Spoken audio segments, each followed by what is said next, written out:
We on campus here know you very well, but for maybe some of our audience, a little background on how you got to this role, your background at Chaminade, and even before that. Sure. This is my 18th year in Catholic education. I spent my first. Man, what is he talking about? I wish I was in the pool. Water polo. That's where it's at. Water polo.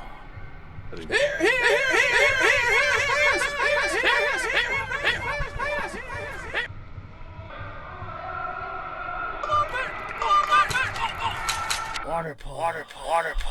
That's where it's at.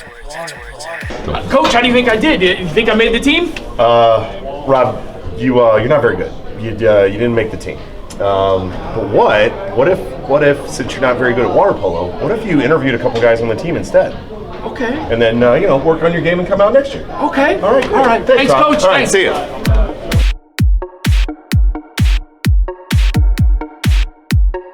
Hello again, everyone. Welcome back on campus here at Chaminade. We're here today outside the pool up in the Commons to preview our upcoming water polo season.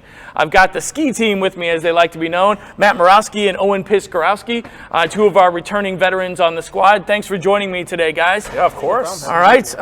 Matt, I think we're going to start with you. Can you tell us a little bit about training? I know water polo is certainly very much of an endurance sport. You were treading water and staying up for a long time during the game, and it's a very physical game. What does training look like for a water polo player? Absolutely. So before the season, it's a lot of just conditioning. We come in the mornings and practice before school. It's a lot of treading back and forth down the pool with your wrists out of the water. Sometimes it's holding a weighted ball or something. And then other than that, lots of laps. Just swimming back and forth. Turning back and forth without touching the wall is a big thing because it's a momentum change. Sounds good. Cool. And to Owen, to go into you, give us a little preview of what the season's looking like.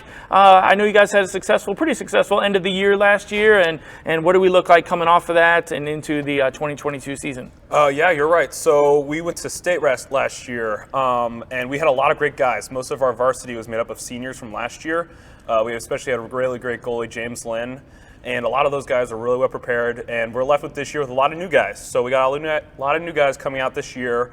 That's why we're doing a lot of conditioning. We started out in January. And so, yeah, we're just getting ready for the season. We've already been up to a couple games. We went up against CBC and DeSmet last weekend. And our JV did very well as well. And yeah, we're just warming up. And a lot of these teams have a lot of great guys that have been playing for many years, while we have a lot of guys that have just been playing for just 2 months. Sure. Sounds good. So he mentioned a few games that you already had and a couple of upcoming things. Matt, what are some of the sort of key rivals in the water polo circuit for Chaminade and some games to look forward to this year? Yeah, so this weekend upcoming, we have the Founders Tournament, which starts on Thursday. We have our first game against Summit. And then we continue then on to Saturday, where throughout Saturday our schedule depends on our performance. And then the weekend after that, we have a tournament at MICDS as well. So lots of action coming up. Jump right into it. Mm-hmm. Very good. So back to you, Owen. Certainly, as I mentioned a little bit before, we know water polo is a very physical sport. I've heard some nasty sort of horror stories about things that happen in the pool or underneath the water that don't always get seen. Do you have a particularly nasty story or some experiences of some nasty things that happened to you in the water polo match? Well, yeah. So for those who aren't aware, one of the rules of water polo is that you have to have your nails trimmed. That way it prevents scratching during the games and practices. And one thing they don't check for toes. So you can have your toenails as long as you want, and they won't notice. So, it's going to get a little aggressive out there. You can't get too close to someone. So. Gotcha. I've heard some people even just sharpening them or making them pointing into a V. So it's more like a blade or something, right? Yeah. Yes. Very good. Well, good luck. I hope you guys stay safe this year. So a few fun questions, as I always like to do, to sort of wrap things up. Who do we think is the strongest swimmer on the team? Who's going to take that endurance and can take a ball from one end of the pool to the other?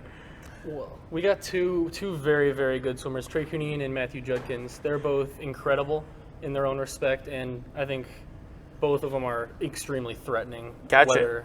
And how about on the shot? Who's got the best shot on the team? Who's got the most powerful arm? Well, we have a couple guys who've done club. Grant Pruszka is very well experienced, and he makes a lot of good shots, as well as Hunter Michalek, too. And they're just really great guys and got a great chemistry. So. Gotcha. Very good.